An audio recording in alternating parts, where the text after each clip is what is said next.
Hello, Dishin Days fans. Welcome to our show. We are Dishin Days. We are live.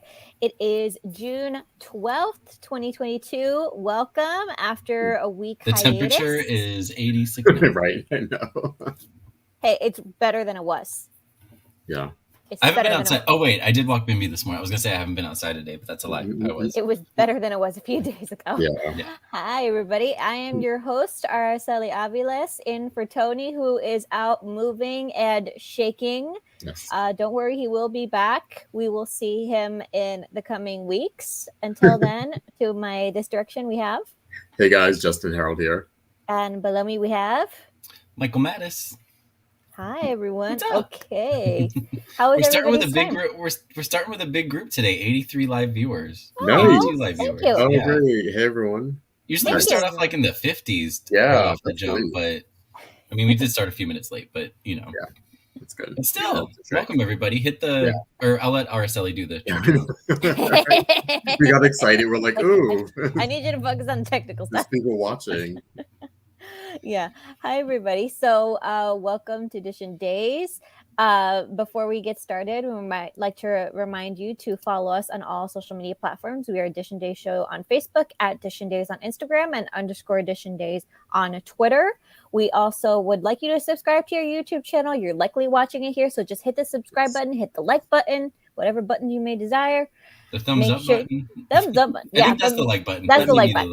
Yeah. That's the like button. Yes. As well as please follow us on our podcast. If you can't catch us live, you can catch us on Apple, Google, Spotify, and iHeartRadio and listen to us at your leisure.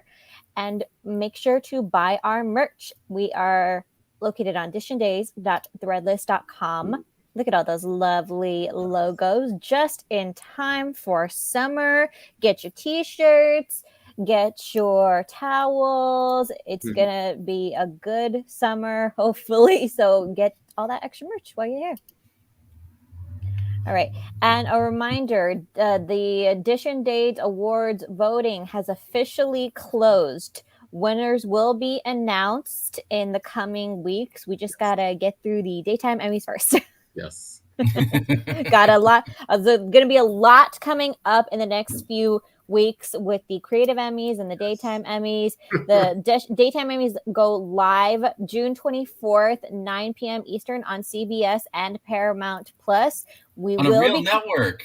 Yes. on a real network. We Right. have talked to the stars. We've talked to everybody. Everybody's so excited because this is the first year that we're no restrictions. Everything's in the open. We're coming back. We will be covering it. So we're going to be very busy in the next few weeks getting prepared for that. So stick with us. Yeah. All right. Let's start with, what did you guys think? So we weren't here last week, but then there were 2 days. So instead of, we're becoming like a full 7 day of shows. What did you guys think of that? I honestly can't remember what happened on those 2 episodes. I know.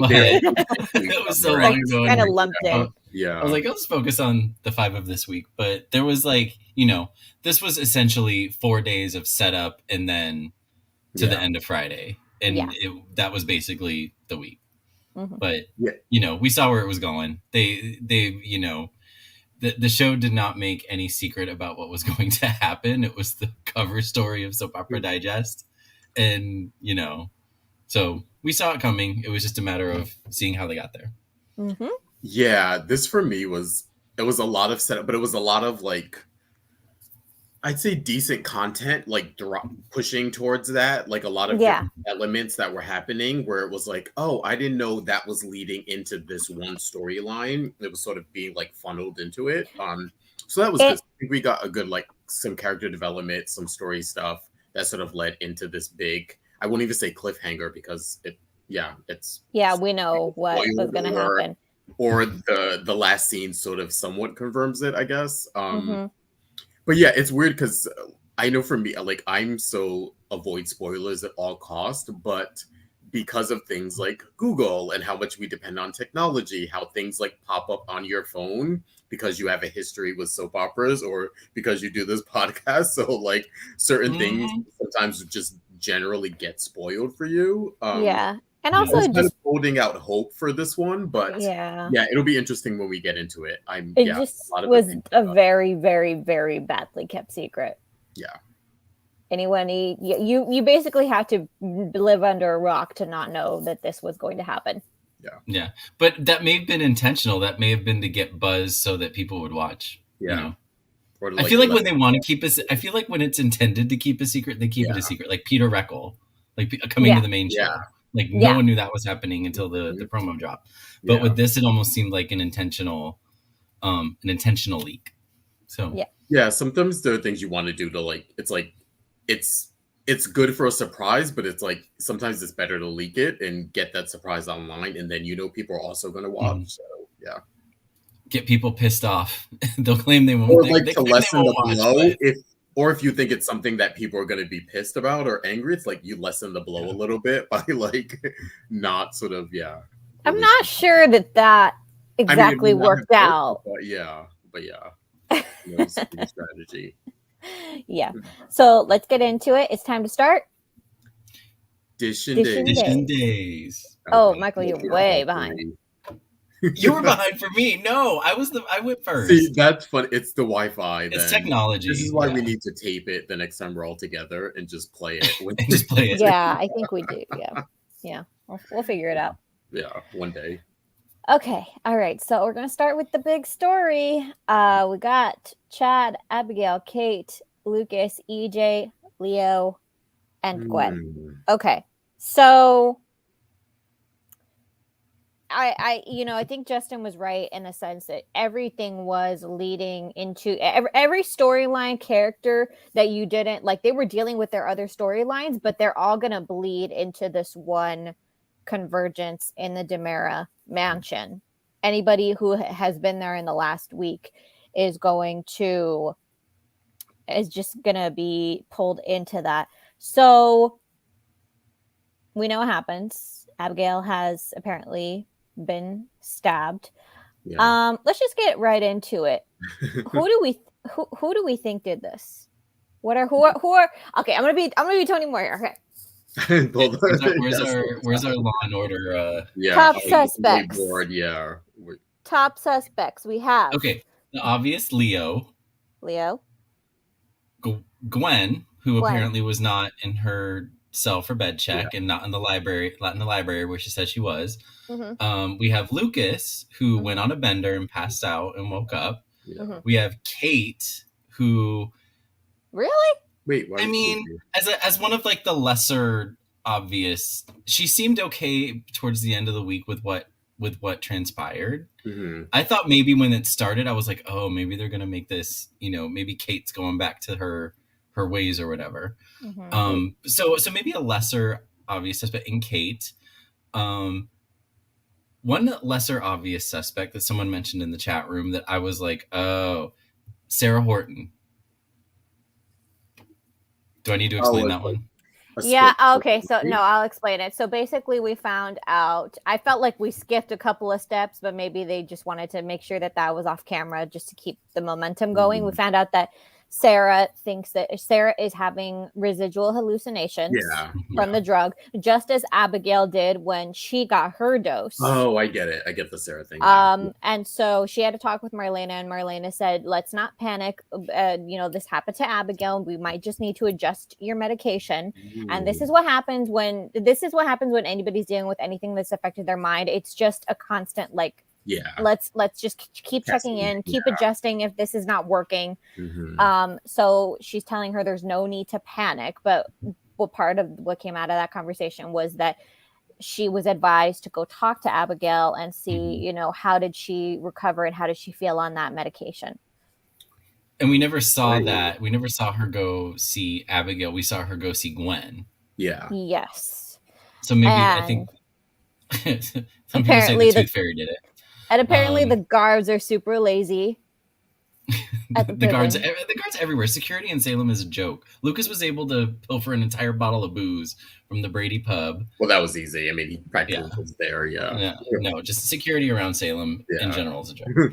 Yeah. So most obvious suspect would probably be Leo because he had the motive. He had the means. He was in the freaking bathroom when all of this happened. Mm-hmm. However, I would point, I think he's too obvious a suspect. Oh, definitely. Yeah. Yeah. Do any of us actually think it's any of these people? Or just well, and that's the other thing. No, like we just had this last year with Charlie. Yeah, I was gonna say Mike, but his character name was Charlie. Yeah.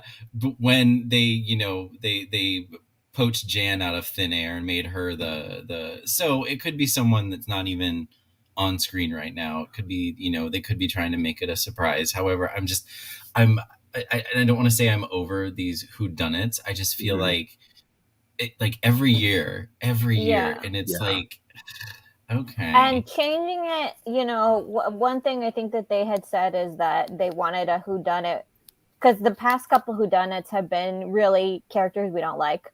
Yeah. That we were ready to get rid of. Whereas this is the killing of a legacy character.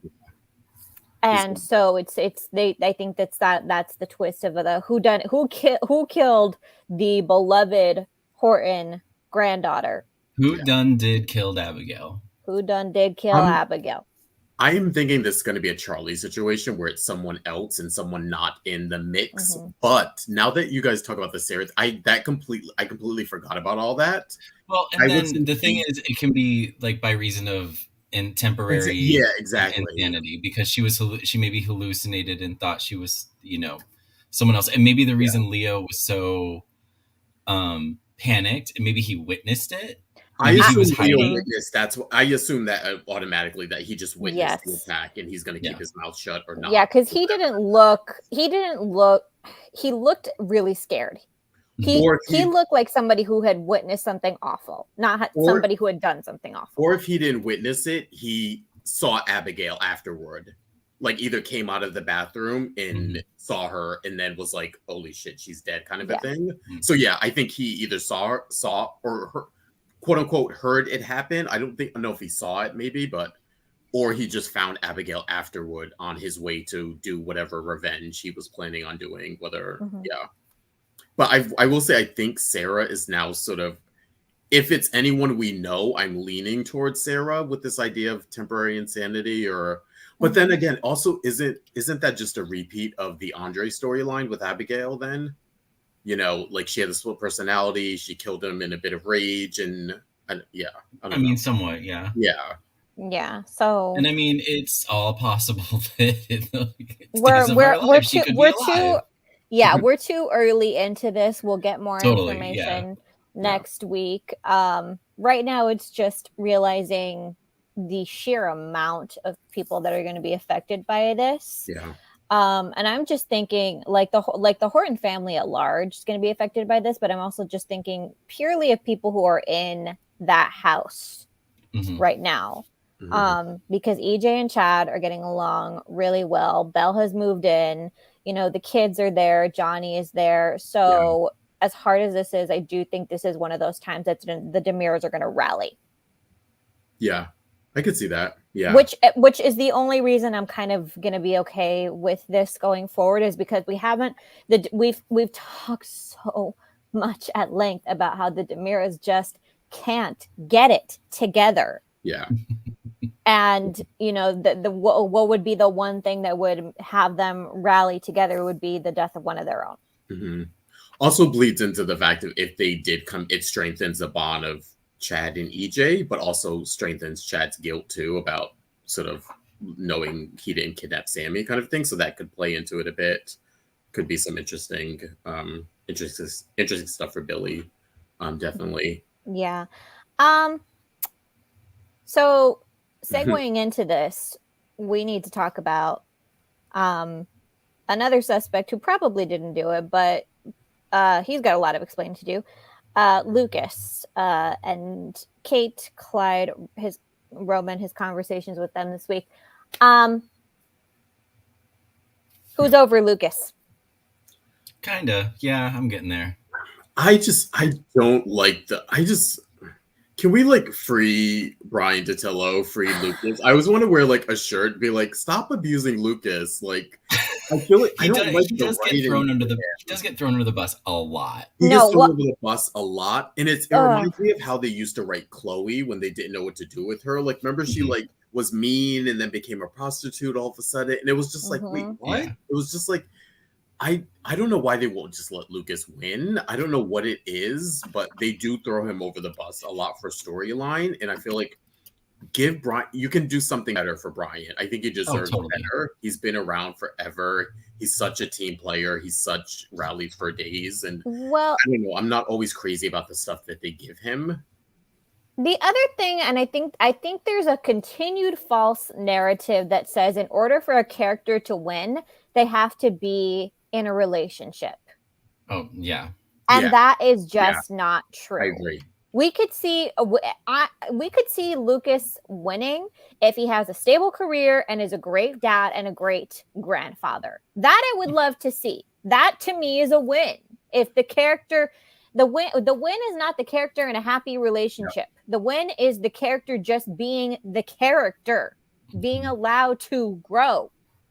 And it seems to always be tied to Sammy. It's like give him a love interest, which he's had before, but they don't really invest in them. Like if you're gonna put him with Chloe, it's like always a blip on the radar. Exactly. Yeah. I've said this before. He should be sort of the patriarch of the Horton family. He's sort of the only the only sort of male Horton who's around and of that age group. Like that should be his position. That's what he should be involved in those storylines that way. And I feel like they're always like lost with him about what to do with him if Sammy's not around. And it's like, he's been around forever. He's been here when Sammy was here. He's been here when Sammy hasn't been. He's got children. He has like you can expand him now and give him something other than Sammy. And again, he's great with Sammy. I love him with Sammy. I prefer her with him. He's great with Sammy. We love Lucas and Sammy, but we don't want Lucas and Sammy exactly as they were 30 years ago. Yeah. When they were stupid teenagers. It's the same. We're literally repeating plots from 30 years ago. And the stuff like I'm going to this happen for my own good, and this person belongs with me for their own good. What the heck? Like I feel like Lucas is ever since he's been sober, which has been like 15 years now. He's been sober. He's had so many challenges where I would say no. The last time he was sober was when Will died and he started drinking again. So I'd say, I mean, that makes sense to knock him off the wagon. I don't know. This just sort of randomly came out of nowhere. Like we were getting the struggle with him internally of keeping this a secret and seeing how it was weighing on him. But it jumped to alcohol real quick. Like, I mean, yeah. I was actually surprised when they had, like, I understood the Kay thing where she thought he was having the drink and he was like, no, it's not me. But then I was like, oh, wait, are they leading into him actually drinking? Like, yeah, it did happen very, very quick. But again, this is almost the same storyline as 30 years ago. Remember back in the day when Lucas and Sammy were trying to break up Carrie and Austin?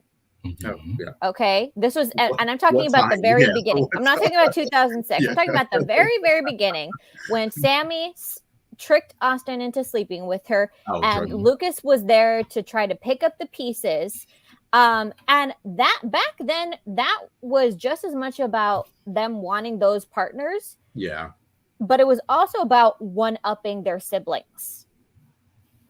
They both had huge complexes when it came to their siblings. And it was this thing of getting back at their siblings. And now here we have a situation where it seems like Lucas is almost more interested in one-upping EJ than he is about his relationship with Sammy.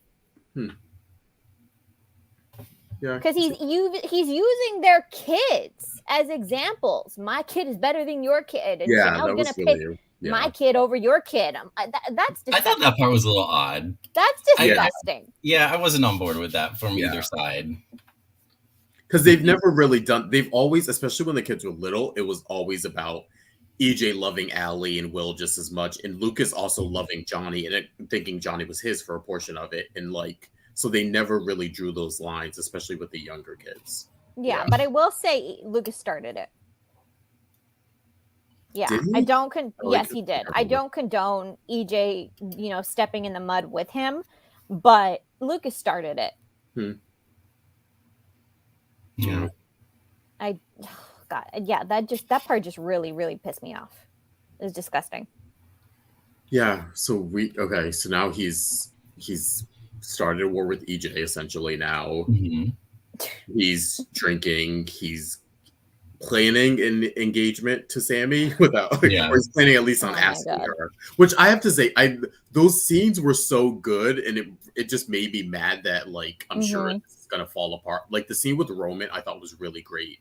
Yeah. See how far like they've never had like really issues with each other outside of just general like drama between him and Sammy when they were fighting on opposite sides. But like he's always gotten along great with Roman. And then the scene with Marlena where they sort of didn't talk about it, but it was on the surface there, I thought was really sweet and good. And it's like they're setting it up for everything to come together, of course, to like blow up in his face. But I was like, I don't think it was needed. Like irritating. It's like they have to take him down to the bottom in order for something to happen. It's like, oh god, he could have just they could have just broken up or something. Like it didn't. And Kate's just sitting there rolling her eyes every 10 seconds. Yeah. Like really, like we could make a compilation right now of Kate's reactions to her son this week. And I guarantee you half of them would be her rolling her eyes. This tells you how far Kate has matured from 30 years ago. For her to like really be on Lucas about this is like, oh, okay. But I feel like, Kate, the old Kate would have been like, okay, like you did it. You kidnapped her. I get it. Shut up about it. We're keeping it a secret. But she's like, girl, just tell people. She's like, girl, just be honest. Well, I think part of her annoyance with all of this is that he's bad at it. Yeah. He is a bad schemer. The fact that Abigail was able to track down that other kidnapper within a day is like, my God, you didn't even do it correctly. You couldn't even do this crime correctly. And she's like the cleanup woman who's like, picking up the pieces for him. Yeah. Yeah, so it's just, I'm over it. Yeah. I'm also over talking about Sammy this much when she is not here. I know. Her leg's broken from skiing. But I know Sammy is not a character that they can bring in someone else when Allie Sweeney's not available. They can't do it. So this is this is what they got. This is what they got to work with. Especially when she's willing to come back. I think if she officially was like, I'm done, then they would figure out something. But right. Yeah, I mean, you just roll with it. I mean, we know she's not available, or What a mess.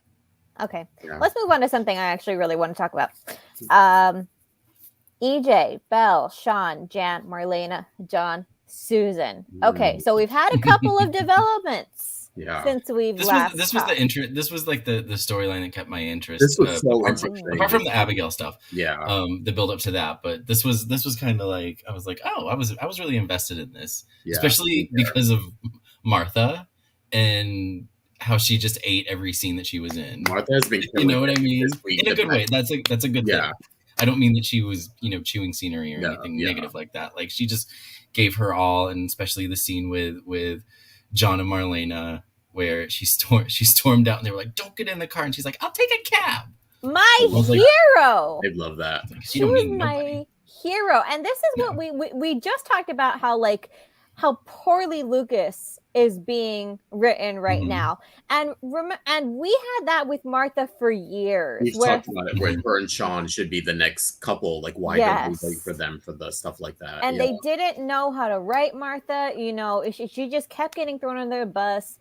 Belle kept cheating on Sean. It was not a good deal that we were going through. And now it's finally like, oh, she is just giving everything right now. In every scene that she's in. Yeah. I will say, as much as I'm loving Martha, Belle is losing her mind. She's completely like lost it. She is like everything possible has like come down on her head. Like the possession stuff, I think is not a blip there, but it's a part. It's a little bit a part of this coming into now this stuff with Jan, and the what? Oh wait, that was supposed to switch over. Oh yeah. Yeah, this is the part I knew she lost it when she accused John of favoring Sammy. Okay, that is all the proof you need that Belle is like is having a breakdown. But at the same time, John could have phrased it better. I thought he made perfect sense, and even the way he said it, of like, listen, even though Sammy and I like that someone finally acknowledged it. Like, yeah, Sammy. Wait, did I say Britney Spears? Oh, someone said, do you mean Jan Spears? I meant to say yeah. Sorry, I've had a whole Britney thing this week. Congratulations to the Queen. Yes, congratulations. Yeah. Yeah. Great but this Spears is not the one we like. Yes. Yeah. But and I like the fact that he acknowledged it. He's like, Britney, God, what the fuck? Sammy. Britney, bitch. I'll tell you guys later why I keep saying Britney. Sammy and EJ, one, they're not divorced yet, which I thought they officially were, but they're not divorced. We found that out this week.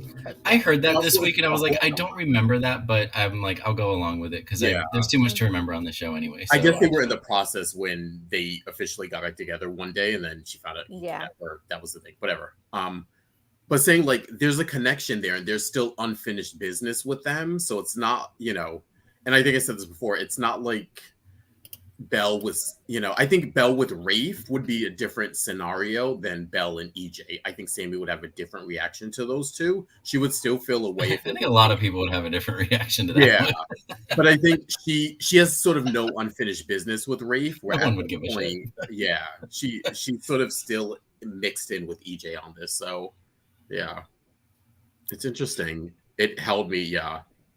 Yeah, I am down for a and it's already like it's not a secret that they're like a relationship is forging between EJ and Belle. Like everybody is seeing. I like that everyone's getting clued in. Everyone's seeing it, but I would be down for just like a low down, dirty affair like Abigail had with EJ. Like when it was secretive and it was it was just rotten and dirty and secretive. Yeah. Like I would be down for that with Belle and EJ, but it's already been written that everyone's kind of seeing it already. Yeah. But that being said, I would still be down for them to get down. I guess they have chemistry, like we've said. Dan has chemistry with everybody, but those two together, and it's clear that Belle is conflicted. Like she's conflicted because, she had that moment where she heard that the baby was in distress and that Jan was taken to the hospital and the genuine concern for both the baby and Sean, like obviously it came out at that point. But there was a moment where it was clear that EJ has it for Belle, like hard. Yeah. But then, the later, several hours later moment where they were, 2 bottles of wine down and they finally made contact. Yeah. But I'm up for it. I'm here for it. I want to see where it goes. Since we didn't get Nicole and EJ, which I was down for a few months ago, but they went a different direction. So, but I'm down for this. Yeah. I think the reason I love this kind of slow burn and, yes, people are being clued in, but I don't think that people realize, the realness of this relationship that's forming. Mm-hmm. And I kind of tracked this as I was watching and I realized EJ is the only one who was really paying attention to how Belle was feeling. I mean, you're true. Yeah. I mean, they maybe nobody actually asked. And this is why I think Belle just completely lost it on John and Marlena, because nobody's actually asking her how she feels. Mm-hmm. Like Marlena should have asked her how she would. Well, because it would be obvious how she would feel about it. But Sean didn't ask her how. There was no conversation before he moved Jen into the house. Mm-hmm. No conversation. Right. And then you realized this was last week's 2 episodes, but then what I realized was when she gave him the separation papers, that was the first time they had a conversation about what's going to happen after the baby comes. She flat out asked him, do you think that, you know, we're just going to live in this house with this baby and I'm going to raise Jan Spears' baby while she goes back to prison? And he was like, well, yeah. I was like, shocked by that. How is this the first time you were saying this out loud? And you're assuming that she's going to go along with it. Of course she's pissed. Mm-hmm. Also, I kind of thought, well, not that I thought the opposite, that like she would just go along with it, but I thought that they would have some sort of conversation about this. No, they didn't. Yeah, there was nothing before that. But that's on both of them.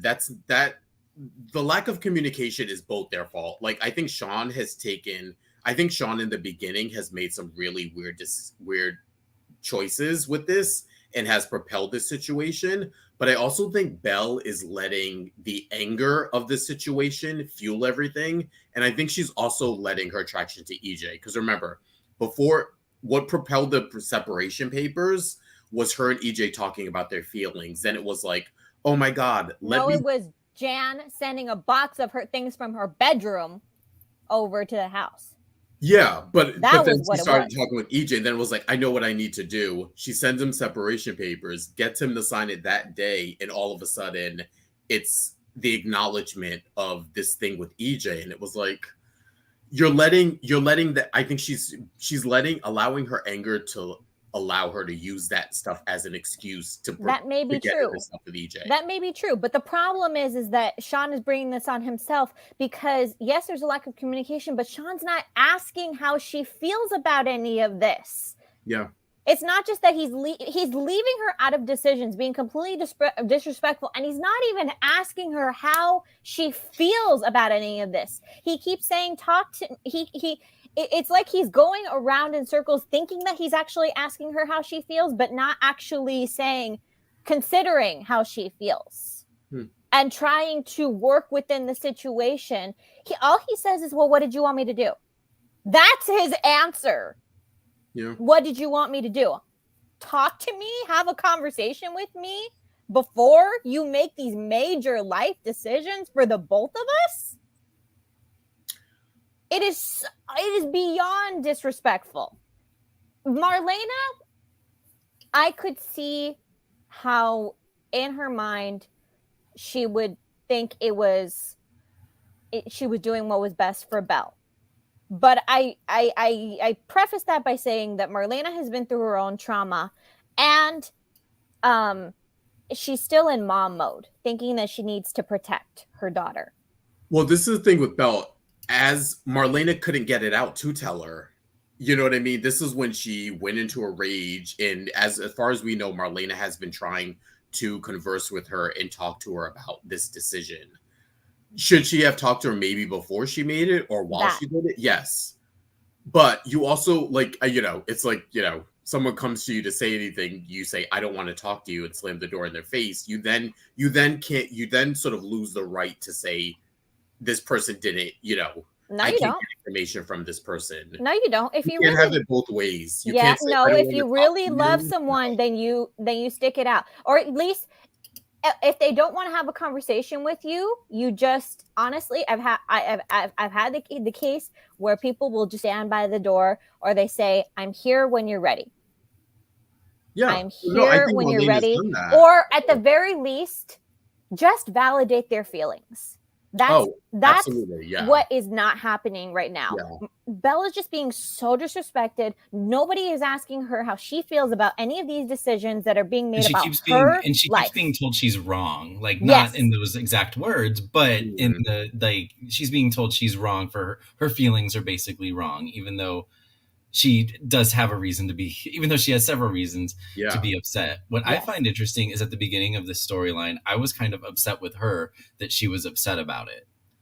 She was upset that Sean didn't tell her that the transaction completed, so to speak. We were kind of like, give the guy a break. He didn't know. He thought it was you. But now that so many things have transpired, like now I'm kind of on her side where I'm like, okay, now you have a right to be upset because exactly, like Araceli has been preaching, no one is taking her feelings into account and basically just telling her that she's wrong. So it does make sense that she would flee and go to someone who is acknowledging her feelings and is concentrated on how she feels and making her feel heard and respected.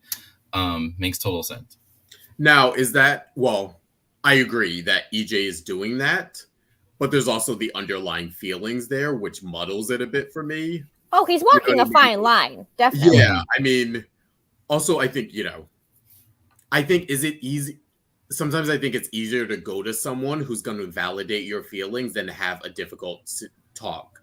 I think that her and Sean need to sit down, and I think Sean may feel a bit abandoned by Belle, and I know that's crazy, and I know he's sort of started this, so to speak, in a weird way, but I think he sort of feels a little bit abandoned by the fact that when this whole thing came up, she sort of left the house.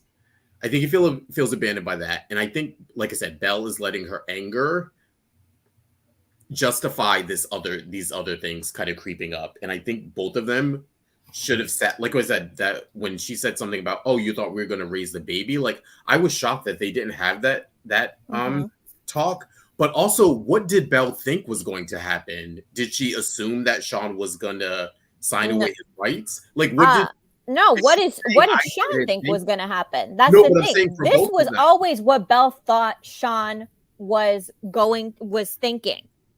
This was always what their expectations were off, because from Sean's point of view, I'm thinking it's a horrible situation wherever you look at it, but there's only two. They either raise the baby together, or Sean gives up his right to the baby, or they get divorced and Sean's a single dad. So which one of those three? It seems like Sean thought they would raise the baby as Jan goes to prison. But it's the fact that he wasn't willing to have that conversation. Yes, Belle fled. She didn't flee to Saskatchewan. No, but what I'm saying is, she went to her parents. What did Belle think? What was her alternative to that? If the alternative wasn't that she was going to raise the baby, what did she think? Do you know what I'm saying? She was trying to process it. That's the thing. She was trying. Yeah. She was just trying to process all of this trauma. And we're talking not just that Jan was having his baby. We're talking about 20 years of trauma that this woman has inflicted on her, that she was she was in the middle of processing, which is why I'll concede she wasn't in a place to have a conversation with Sean. She was still trying to process this when Sean then made the ridiculous decision to upend their home. Oh God. It's just like all people want is the time to be heard. I have to say, I'm loving. I like this storyline for them because it's not so clear cut, and it's one person is the bad guy and this person isn't, and then the fact that we have a baby involved who's innocent of everything here. So yeah, poor kid. It was definitely the most interesting storyline this week. Poor kid. I'm like, man, your life started out rough, and I'm gonna tell you, it's not gonna get easier. Not gonna get better. Jan Spears is your mother. You are. Just ask Will. Yeah. Just ask Will how his formative years were.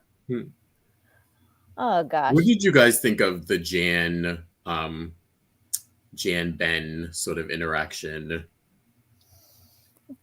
Okay. Who wants to go first? Because I have. I don't know. I don't have strong opinions about it. It was just, for me. It was like, okay, that was a thing that happened. Okay. All right. There are people who will never forgive Ben, and I'll agree. I will let those people have their feelings about this. I'll just say, when Ben found out he was going to be a father, he did not then go over to the DeMere mansion and ask if he could babysit Thomas and Charlotte. Oh, that was Okay, that was I wasn't on board with that. No, that was just so weird and why? I mean, outside of the fact that even if Jan was a saint, it'd still be like, why? I don't know you like that, or I don't know. It was a weird request. I don't know you well enough to let you watch my kid. not a newborn baby. Yeah. Let's put aside the fact your terrible reputation psycho, that you're trying to destroy a part of my family. I don't know you like that. Yeah. And why are we pretending like... Okay, that was another thing. Sean seemed like he was on board with it. You know what I mean? Like he seemed disappointed that they were saying no. And I was like, okay, you're losing me here, buddy. Like she needs practice. I'm like, so does every first-time parent. Well, didn't someone actually suggest to get like a bag of flour or like a fake baby? Yeah. Fake baby. They make sense. They make mechanical babies that you use in birthing classes and then parenting classes. Those are available. Go get one. And yeah, she's never been a parent, but why are we pretending like Sean hasn't? And like he's like, I mean, if the idea is that they're, they're gonna do this together, it's like he has practice here. He's already done this. Like, I don't know. This was strange. I will say we know that Jan is full of it. I will say I do believe that she loves this baby. Whether she's willing to use the baby to get to Sean, I think is up her alley. But I do think she loves her baby and has genuine feelings for her own child. I do think that it's hard to tell if when she was going on about the mental illness and being a better person, I don't know if she's separated that from the, I don't want to say obsession with Sean. Do you know what I mean? I feel like she puts that in a different compartment, and she puts all the other stuff she's been through under mental illness. And she's like, if I can fix the mental illness stuff, that's great, but I still want Sean. Yeah. So that's how I read it. So I think she, in one hand, she is trying to be a better person. I do believe that. And I do think she is doing it for her child, but she's separating the Sean obsession from it. Mm-hmm. And they're connected. Yeah. And she's not putting it all together that it's all one, it's all the same thing, and that the mental going to therapy and being a better person would be her not scheming to get Sean or her not taking advantage of the situation, and that she completely is out of her league and doesn't understand that. Yeah, and not constantly saying, well, why don't people give me a chance? I will. If you want to continue to hate Ben, that's fine. But I will remind people that Ben took his lumps. He sought forgiveness, but he did not expect it. Mm-hmm. He apologized repeatedly to Abby and Chad, but he never. His recovery was not contingent on them forgiving him. Yeah, exactly. Yep. Yeah. That's not what forgiveness is. If forgiveness is you're contrite, you do better.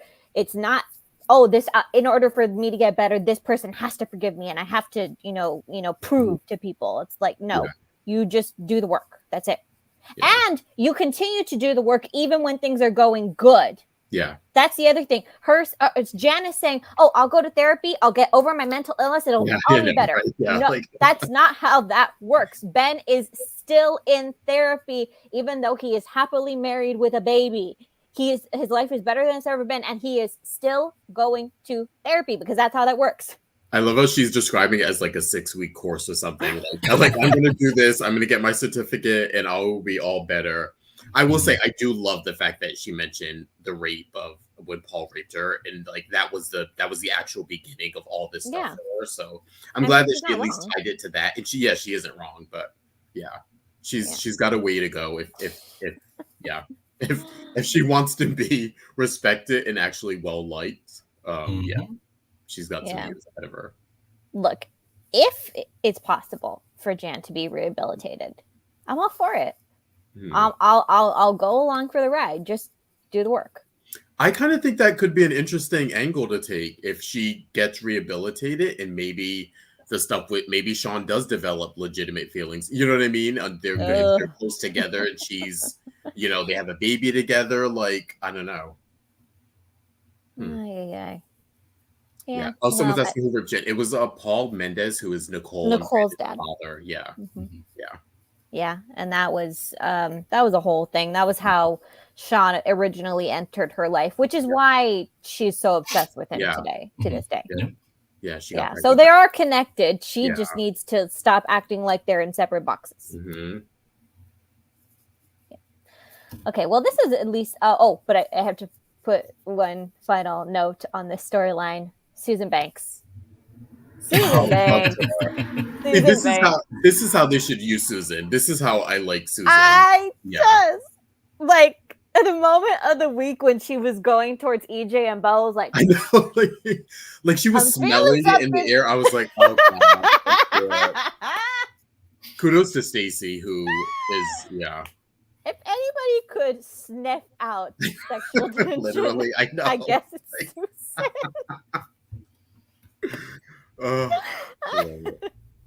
Oh god, we love her. We love Susan. We love Stacey. I mean, just everything. Just get her everything. Keep her around, please. I did love also when she was annoyed and sort of giving her and Belle a talking to as a mom would. And then I also liked when she stood up for EJ when Sean was like getting on him. She was like, "Get out, it's my son." Yeah, I was like, okay, this is the mom. Susan and mom role. Yeah, I love it. I love it. I love it. She's just this like you years ago. Who would have thought we would just love EJ being like totally mommed out? But I love it so much. Mm-hmm. Yeah, mother. I love it.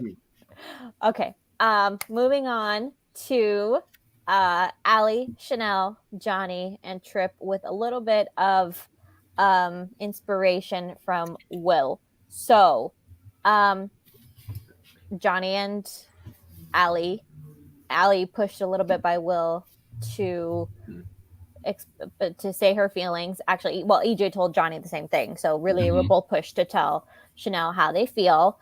And poor Chanel's just standing there like, somebody get me out of here. So do we think that Chanel knows who she's going to pick, or do we think that Chanel is she's just going through too much right now to be making decisions? Too much. And I think she said it best, how she was going to focus on, she's like, I'm going to focus on me.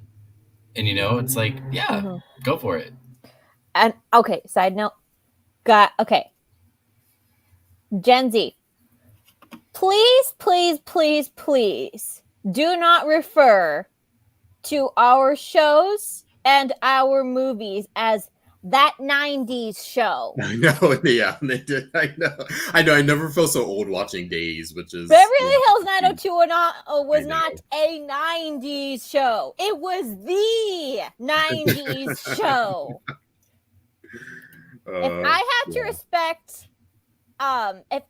to respect the songs and the shows of my previous generation, then so do you. And I love that they actually reference it, which I kind of got a chuckle out of. It wasn't just a wink wink, it was more of like just acknowledging pop culture in general, which they very rarely do, so it like keeps the show timeless, whatever. But I like that they were like, okay, it's from 90210 specifically. Yeah. I mean, we all knew who Kelly should have picked, but yeah. Oh god, we gotta end that debate. Yes. So Chanel needs to choose herself right now. Yeah. But do we think that Johnny and Allie are gonna play fair? It would be boring if they did, but yeah. I mean, that's interesting because I can't see either one being overly underhanded with the other one. Mm-hmm. You know what I mean? It I don't know, but again, it would be kind of boring if they didn't. I just can't see, and if one was going to be more underhanded than the other, I'm not sure which one I could see. I guess maybe Johnny, but because I don't know. It's a peculiar situation because I'm not necessarily rooting for one or the other. Like, I'd be happy if Chanel chose either of them. Yeah, that's kind of how I am now. I think for this one, I think that they're going to fight for their positions, but I think they've crossed the line with their mutual sort of love and acknowledging that. And I think we've had the past like 6 months of them sort of being at odds and being at each other's throats. So I don't think they're going to repeat that. I feel like they've come to an understanding of like, remember, we are siblings. We love each other. We've just gone through this devil stuff together. Like, let's remember that. So I think they'll fight each other, or they'll fight for Chanel in their own ways. But at their core, I think they will be loving and respectful of each other within that, if that makes sense. Yeah. Here's the thing, though. I'm still a little annoyed with Allie. Because several times she brought up that, Johnny is no longer Chanel's husband. Mm-hmm. And in that whole thing, she still kind of fails to acknowledge, but that wasn't his choice. It's like she kept kind of throwing that out there, though. No, she's free, but that wasn't because of anything that Johnny did. So I still feel like there's a residual, like Allie feels kind of entitled to Chanel because of their history, and because like, oh, Johnny broke Chanel's heart, but it wasn't Johnny. So I still feel like a little annoyed with Allie right now. I feel like maybe Allie is sort of trying to acknowledge the fact that like the feelings predated their marriage. So even though it wasn't acknowledged, it was there before her and Johnny. I think that's like Allie's. She said something. Yeah, she said something to that effect.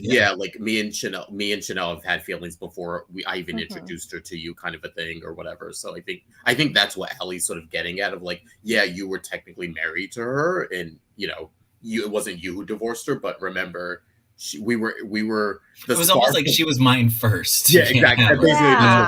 That's not fighting fair. Kind of thing. Yeah. Yeah. And also I was a little annoyed with Will that, if he thinks that Allie should tell Chanel about her feelings, by all means, but that he didn't actually go check on Johnny because Johnny was possessed longer. We missed that. Yeah. I didn't like that. They're putting a lot of attention on, of course, Will and Allie, because they're connecting them through the LGBTQ thing.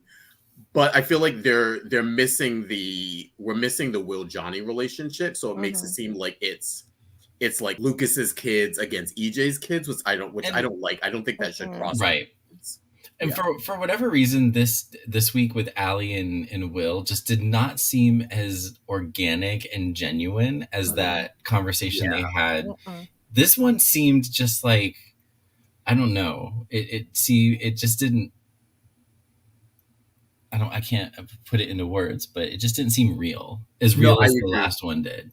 And so I'm wondering if they were like, if at the show they were like, okay, we have Chandler, let's do another Will Allie scene because it was so great. And maybe this time it was just like, because it wasn't really a like a meaningful conversation like last time. And again, how do you come to town, check on one sibling and not check on the other? Really? Yeah. I don't like that.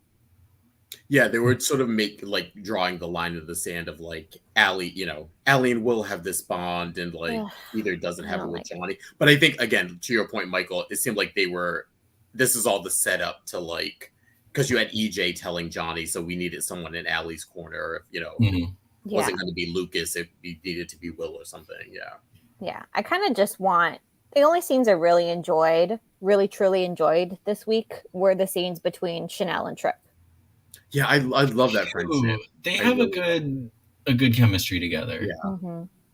I'm really loving it. And it's a chemistry of just like, again, you don't need to have everybody be in a relationship with each other, but they just work as friends. They do. And I love seeing that. Can we just have some friendships around? Yeah. Yeah. So that was your week of days.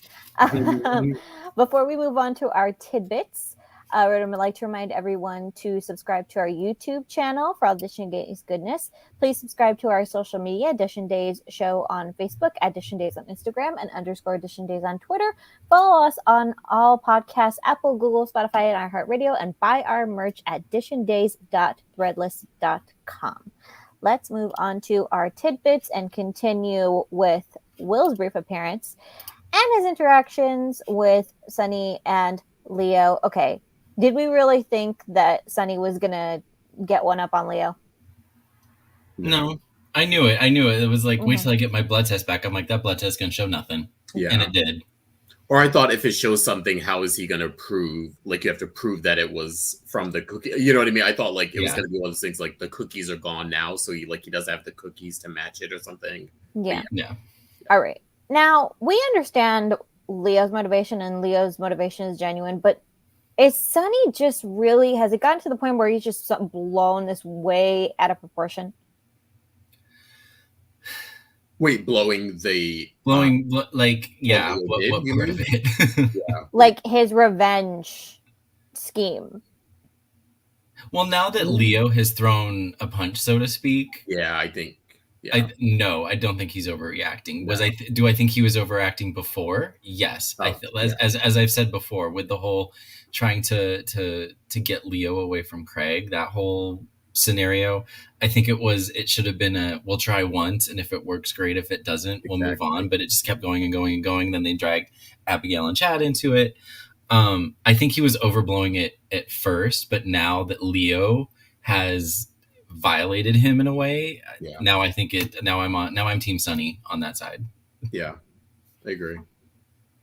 But I do think that Sonny I do think Sonny, I will say this, I think Sonny maybe had some unresolved feelings for Leo. Mm-hmm. But now he feels betrayed by Leo. And now I think that's leading to some more conflict in his brain. You know what's really, I think, messing this up for me is that Zach and Greg have really good chemistry. They do. When in the situation for this storyline, they shouldn't. Yeah.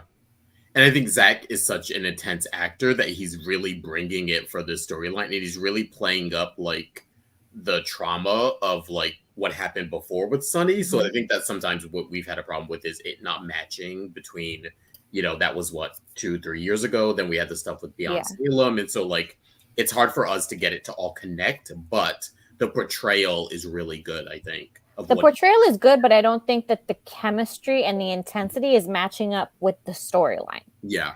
Yeah. Because there's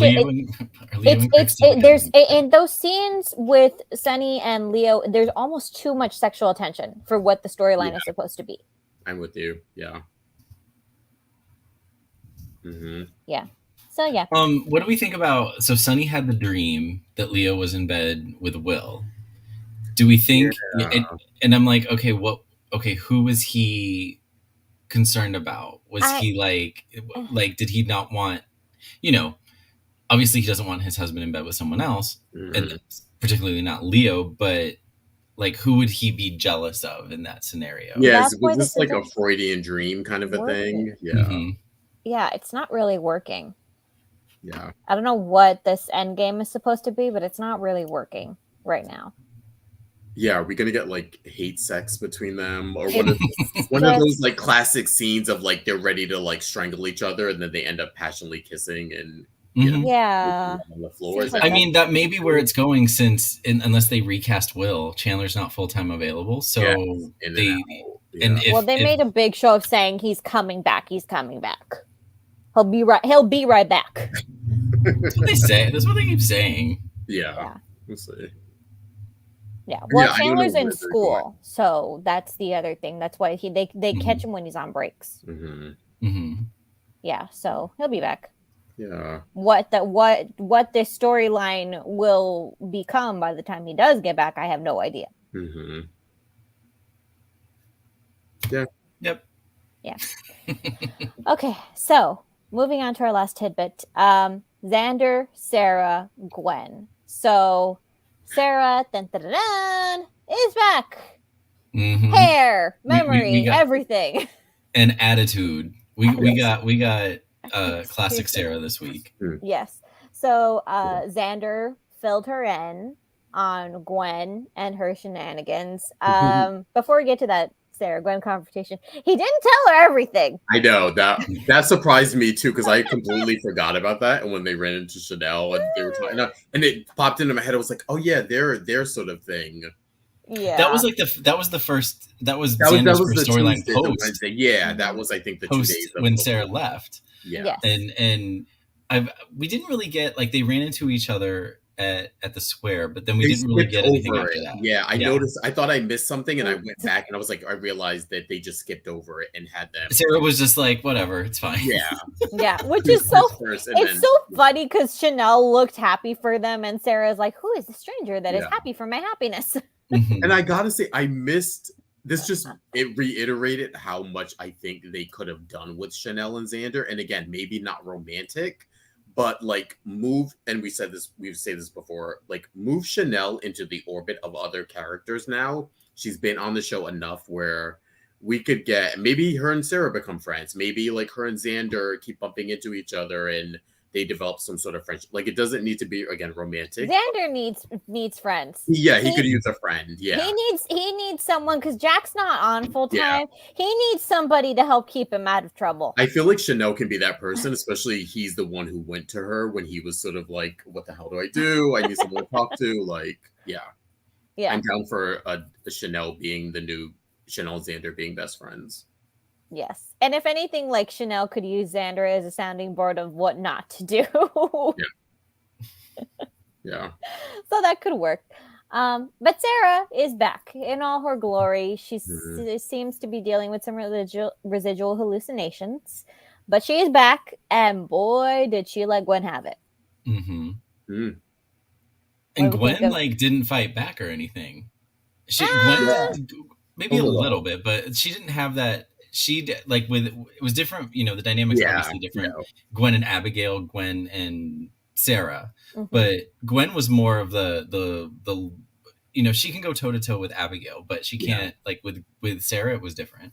I think this was Gwen's guilt shining through, even though she was sort of like, I didn't kidnap you. Like, remember that it was. She was putting Abigail. She was making Abigail the scapegoat. It was like that syringe was there because of Abigail. Yeah. Which is like, I think she definitely felt some guilt of like, okay, like even though I don't want you to yell at me, I fully recognize I deserve to be yelled at by you and probably much more. And she does deserve to be yelled at because she purposely gave Sarah the double dose of the non-antidote drug. Yeah. So, definitely. Yeah. Yeah. So, not much there. It's just nice to see Sarah. It was nice to have that scene. Yeah. Yeah, nice to have her back. And see Lindsay Godfrey as pissed off Sarah, which is always delightful. With her own hair. With real hair, without the half wig. Which I could never stop looking at. We can't tell you, like photos and like when we spoke to like the several times that we've spoken to Lindsay about that, she was like jumping for joy when she talked about the day that she got to be on camera with her own hair. Literally like giddy. Yeah. So we're happy for her, and we're happy for Sarah. All is right in that world. Yep. All right, and that was your week and a half of days. Ish, yeah. We sort of skipped over this. I don't know if you guys want to talk about, but what do we think of the Gwen Abigail scene sort of showdown they had this week? Gwen deserved it. Yeah. Maybe she might be paying for it. Part of me was on Gwen's side, and that I think it's because Emily O'Brien is so amazing. I feel like she gets us to sympathize with Gwen. Yeah. And I think when Gwen can separate things, I think I found myself going to her side a lot. I mean, I think this was a day where she separated. I don't know if Abigail was the person to deliver this birthday gift and message. No. But I thought it was a bit mean of her to smash it in the spirit of what it was for, if that makes sense. It was very mean-spirited, but at the other hand, like, I can't blame Abigail for having that reaction. You know what I mean? And then she just goes, she's done. Oops. She's done. No. Yeah. Yeah. It's just like she's had it. Yeah. I did love Gwen's sincerity, because first I thought maybe she was like tricking her, or like she was gonna she brought it there to like really antagonize her. But when we saw that it was really about the gift, it was like, oh, okay, like I can throw you a little sympathy here, Gwen. But yeah. I felt sorry for the mug. I know it was. I did. That little it was mug. very much fourth grade child. Like I got to make. Hey, pottery's hard. I was gonna say, if you've ever tried to make something like that, you know how it does take a couple of tries to get it somewhat right, and then you end up with what Gwen had, and you're happy with it because it is at least it looked at least usable. Yeah. Yes. And I have to say, Jack would have loved it as much as like Jack would have loved it. Yeah. And maybe that was why Abigail destroyed it, because she maybe knew Jack would have loved it, even if, because she still got some stuff about, she still has some residual anger, I think, about Jack willing to be a father to Gwen. Mm-hmm. Yeah, even if she's justified in her hatred of Gwen, I think she still has some residual anger towards Jack about that. Mm-hmm. Yeah. Well, yeah, Gwen got what she deserved, and well, Abigail might be paying for that right now.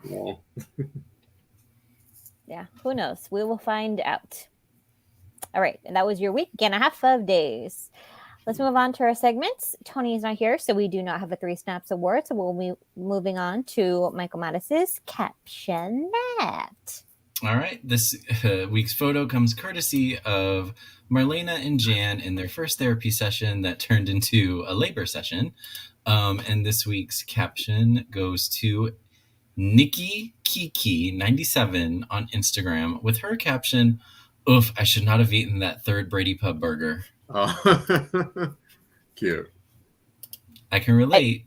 I'm eating something good. Can't stop. And then later on, it's like, oof. Oh, I passed by Roscoe's yesterday, and I could I could smell it down the street with the windows up. Wow. Oh God. It's like when you pass In-N-Out. When you pass In-N-Out, you get that like oniony burger smell, even if the windows are up. I used to pass an In-N-Out on the 101, that 101 one by Universal on my way home. And I would pass it, I would just be like, oh. Yep. There's a section off of like by East LA of the freeway where it passes right over several taquerias, and you can smell it. It's because it's several at once. Yes. Don't drive over it when you're hungry. Joys of living in LA. Yeah. No. Okay, so let's move on to Those Were the Days.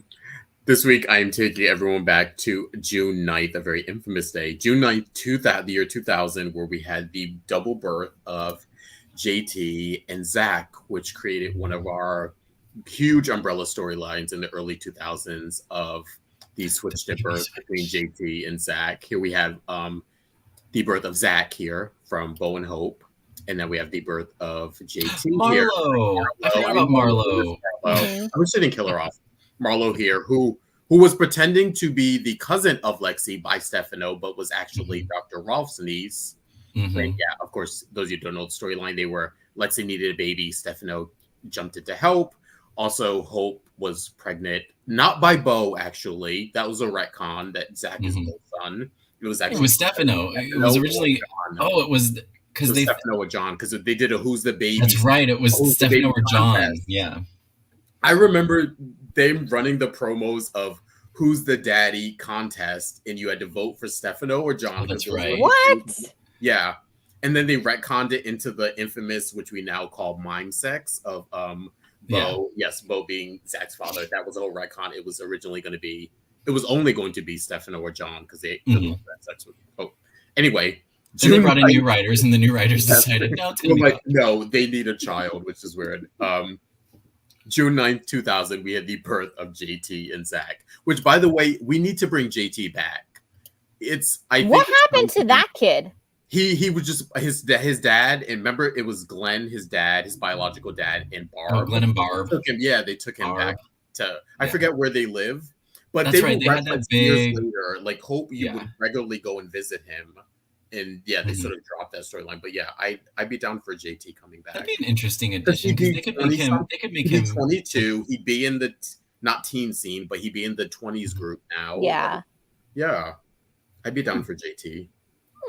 Interesting. Yeah, we keep giving you guys new characters. Well, not new characters, but listen, we need people who are not related to everyone, so that's why whenever we need Joy Wesley, we need JT back. Because then we get some like, okay, you're related to who now, and like, okay, do we share a parent? Do we share? Are we cousins? It gets a little crazy. Getting into West Virginia territory here. Yeah. Michael. Oh, sorry. Now, Apologies. Now we're going to lose our West Virginia contingent that we rely on for ratings. She'll be back. She'll come back. And those were the days. Not even going to touch that.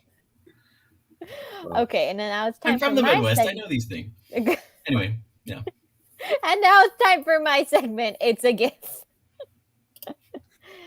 With Susan Banks. Telling it like it is, and no one makes an exit quite like her.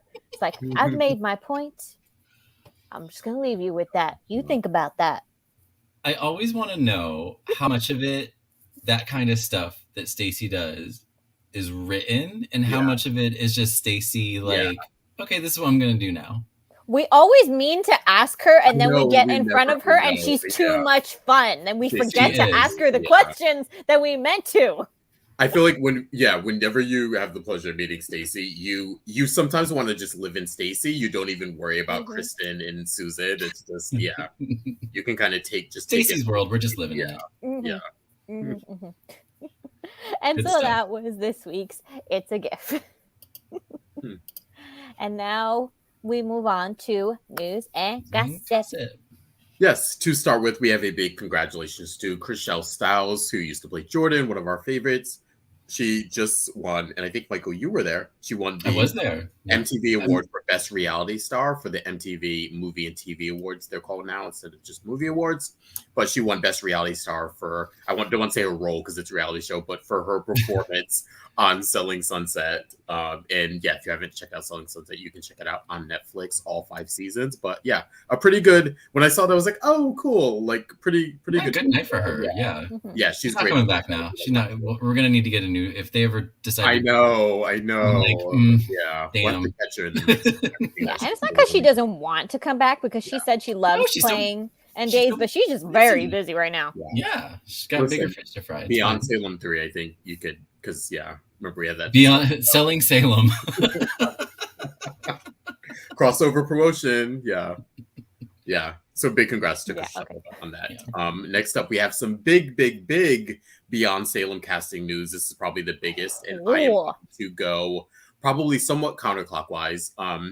We have we'll start with Eileen Davidson is back as Kristen, and then we have in the opposite corner her real life husband.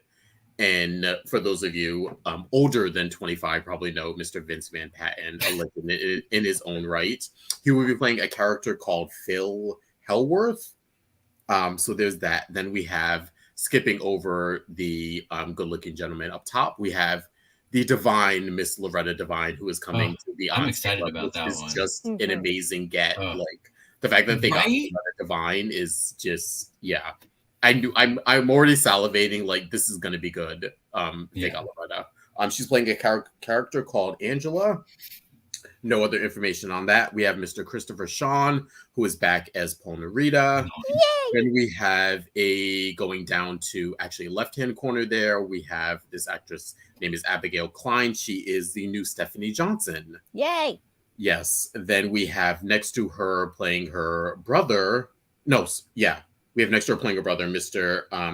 Tanner Stein, who's going to be the new Joey Johnson. Nice. Yeah. Then we have next to him, we have Victoria Grace, who's playing Wendy Shin, who will have a connection to Lee Shin, played by Remington Hoffman. And last but not least, in the upper corner next to Eileen, someone who we've been waiting a long time for, we have Mr. Colton Little, who is playing the adult version of Andrew Donovan. Yes! We've been begging for them to bring back, who's now being introduced in Beyond Salem to... We will, no other sort of plot information has been released yet. We're coming up on it. It's maybe a couple weeks away, I believe. I'm forgetting. It's a month away. I think July 11th. Yeah. July 11th is the first episode, so almost exactly a month now. Yeah. Man, I really hope they bring Andrew and Stephanie to the main show. We'll see. Yeah, they can have a tendency to do that. Maybe they're using this as like a trial run. The launch pad, because they are cousins. Yeah, Caleb's her mom and Kimberly's his mom. So they're cousins. Yeah. But yes. Yeah. Bring them to the main show. We need made Araceli's those day. characters. Yeah. I mean, yes, there's characters that were like on or they were mentioned that it's just like Stephanie was on for a very long time, but there are characters of like these big, huge legacy 80s couples that we're not seeing. Where did they go? Yeah, we haven't had Andrew on since he was a kid because him and Sean are contemporaries, so we haven't had him on since he was a little kid. So yeah, it'd be good to see their sort of. It's nice because you have the part of it that's the legacy character, but also the fact is they're an adult now, so you can write them however. You're not tied to any sort of history with them outside of the familial history. Shout out to Janine in our chat room who still has her old Tiger Beat magazines with Vince, of course, and, David Cassidy.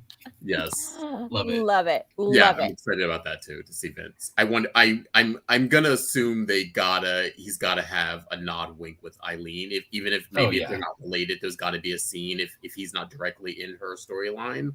There's got to be something there with those two together. So we'll see.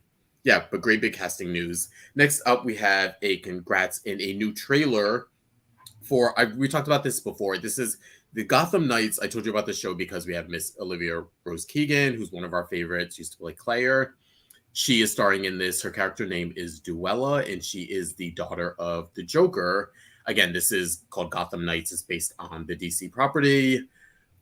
In sort of the Batman vein. It is going to premiere on the CW. We talked about it before when they were shooting the pilot and casting it, and it was officially picked up. So the show will premiere, actually not this fall, but it will premiere in the new year.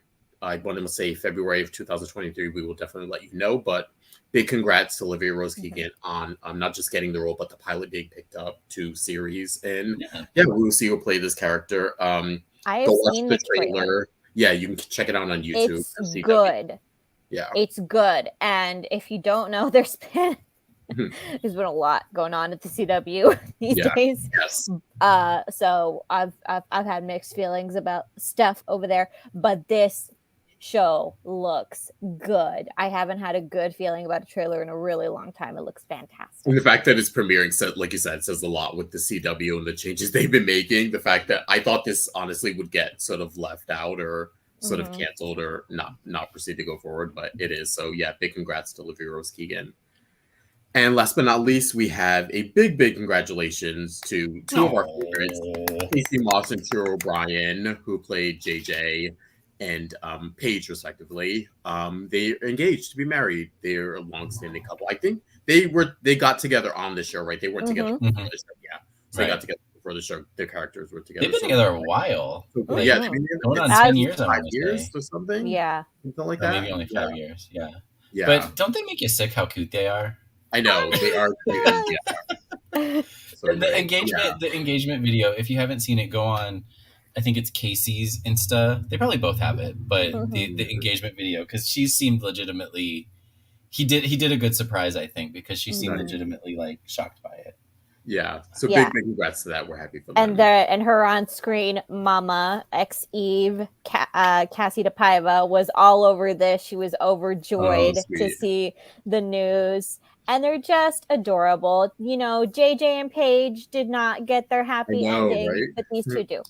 Yeah. So big congrats to them. Yeah, that's it for news and gossip this week. Yay.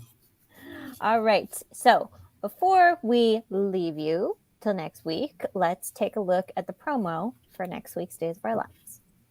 Don't you die on me, Abby. Abby, don't you die on me, okay? Take care of the kids. I'll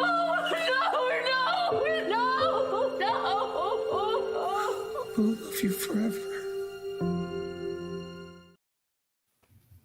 Wow. Well, nothing says permanent like a dead body. No. Then again, we thought that with EJ. Yeah. I mean, this is reminding me of Will. This is sort of it's reminding me of Will, of like something was just uneasy about the whole thing. And yeah. I mean, I hate to say it, but bright spot, we're getting Katie back. And we know she's gonna knock it out the park. She's just amazing and great. So yeah.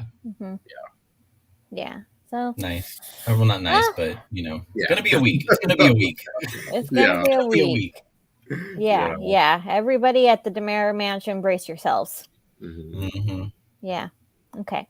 So that was this week's Dishin Days. Thank you so much for joining us, everybody. Before we go, I'd like to remind everyone to please subscribe to our YouTube channel once again. Follow us on social media, Dishin Days Show on Facebook, at Dishin Days on Instagram, and _Dishin Days on Twitter. Follow us on all podcasts and buy our merch at dishindays.threadless.com. Thank you so much, everybody, for joining us. We will be back next week. We will be tired. Before we leave, make sure to follow me, Araceli, at Tia323 Araceli. Justin, you can find me on Instagram at Justin Lee Hareld. And Nakamas, you are? You can find me at ML Mattis. I can't find the banner. You can find me at ML Mattis on Instagram and Twitter. I think the banner went missing because this is the second time that happened. Yeah, I'll have to make a new one. It's cool though. ML Mattis, okay. It's easy. Yeah, find me. You're not missing anything. It's fine. Yes. Well, you can find us from our the main Dishin Days social media. It's fine. Yeah, we're good. There you go. Right there. Yeah. Okay. It's all good. Thank you so much for joining us, everybody. We'll see you next week. Yeah. Bye. Okay. Bye, everybody.